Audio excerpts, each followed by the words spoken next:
Today we are doing our chapter 2 from the subject English, and this is for 7th English medium. The name of lesson 2 is 3 questions, 3 सवाल. Let's begin with exercises. Tick the correct. First, many wise blank came to the king. राजा के पास बहुत सारे wise men आए. Wise यानी बुद्धिमान. Second, the hermit lived in a blank. hermit कहाँ रहता था? एक झोपड़ी में रहता था, हट में रहता था. The hermit was blank. hermit old था, साथ ही साथ कमज़ोर भी था, इसलिए आंसर हो जाएगा both. The king turned around and saw a blank man running towards him. जैसे ही राजा पलटा उसने देखा एक bearded, एक दाढ़ी वाला आदमी उनकी तरफ दौड़ते हुए आ रहा था.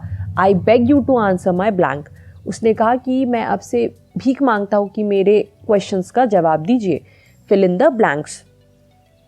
What is the most blank thing for him to do? Important. These things could not wait for the decision of the council. The king therefore would have to go to the magicians. Who are the people I need most? Here comes someone running, said hermit. Write true and false. The king had 4 questions. False, क्योंकि राजा के पास 3 सवाल थे. Second, he went to a hermit in a wood. Yes, जंगल में. True. The wounded man was his enemy. This is also true. The king did not help the hermit. This is false. राजा ने help की थी. At last the king get his answers. True.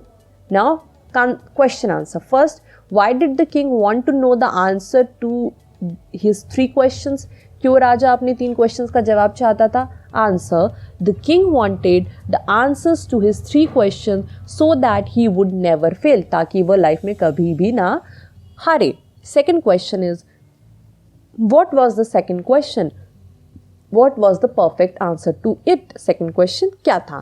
Answer. The second question was that which people should he listen to? उन्हें किन लोगों की बातें सुननी चाहिए? The perfect answer to it that he should listen to the person he is with at a particular moment. उसे उनकी बातें सुननी चाहिए जिसके साथ वो उस पल में रहा हो. Third question is, why did someone say that the king should go to the magicians? किसी ने क्यों कहा था कि उन्हें जादूगरों के पास जाना चाहिए? Answer will be, in order to decide the right time for doing something, it is necessary to look into the future. So the king would have to go to the magicians. कब कौन सा काम करना है ये जानने के लिए फ्यूचर जानना ज़रूरी है, इसलिए उसे जादूगरों के पास जाना चाहिए. Fourth, what answer did he get for his first question? पहले क्वेश्चन के लिए उन्हें क्या जवाब मिला? Answer. The answer to his first question is that the most important time is now or present because it is the only time we have any power to act. सबसे important वक्त तो कौन सा होता है? सबसे important वक्त होता है अभी का बच्चों, right now. अभी जब आप पढ़ रहे हो, this is the most important time, क्योंकि प्रेजेंट ही होता है जिसमें आपके पास पावर है कि आप कुछ कर सकते हो. आप पास्ट के लिए कुछ नहीं कर सकते, आप फ्यूचर के लिए नहीं कर सकते, बट यस प्रेजेंट के लिए आप कर सकते हो. Fifth question is, why did the king take the spade from the hermit? Answer will be, the king took the spade from the hermit to help him as hermit was tired. Next question is, whom did the king help?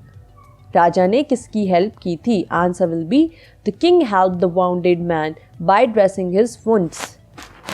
राजा ने घायल व्यक्ति की मदद की थी उसके घाव पे मलहम लगा के.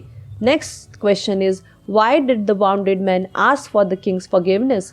उस घायल व्यक्ति ने राजा से क्यों माफ़ी मांगी? Answer. The wounded man asked for the king's forgiveness as he wanted to kill the king, but the king helped him and redressed his wounds. उन्होंने माफ़ी इसलिए मांगी क्योंकि वो आया तो राजा को मारने के लिए था, बट राजा ने उनकी हेल्प की और उसे बचाया. Next question is, give 2 qualities of the hermit. hermit की 2 qualities बताइए.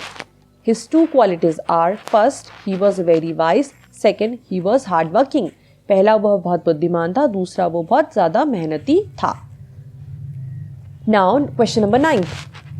Which words in the story mean the opposite of the following words? आपको opposite words बताने हैं. Strength का opposite क्या हो जाएगा बच्चों? Strength का मतलब होता है शक्ति, तो उसका उल्टा क्या हो जाएगा? Weak, कमज़ोर. Similar का हो जाएगा different. Similar का मतलब होता है एक समान. रिलैक्स्ड का हो जाएगा नॉट सेटिस्फाइड, एंड रिलीज का हो जाएगा सीज्ड। तो रिलीज यानी होता है छोड़ देना, एंड सीज्ड यानी होता है बांध के रखना। Now use the above expression in sentence of your own. कुछ एक्सप्रेशंस दिए हैं जैसे कि all at once, once and all, once and for all over and after all. इनका आपके सेंटेंस में यूज कीजिए।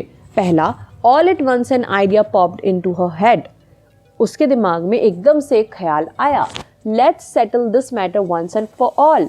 इस मैटर को हमेशा हमेशा के लिए सेटल कर देते हैं। We looked all over for the ring. अंगूठी के लिए हमने हर जगह देखा। With a true friend the world is but a little place after all. एक सच्चे दोस्त के साथ ये दुनिया बहुत ही छोटी लगती है। Match the following. Wounded, answer severely injured. Wounded यानी होता है घायल। दूसरा, समवन, आंसर विल बी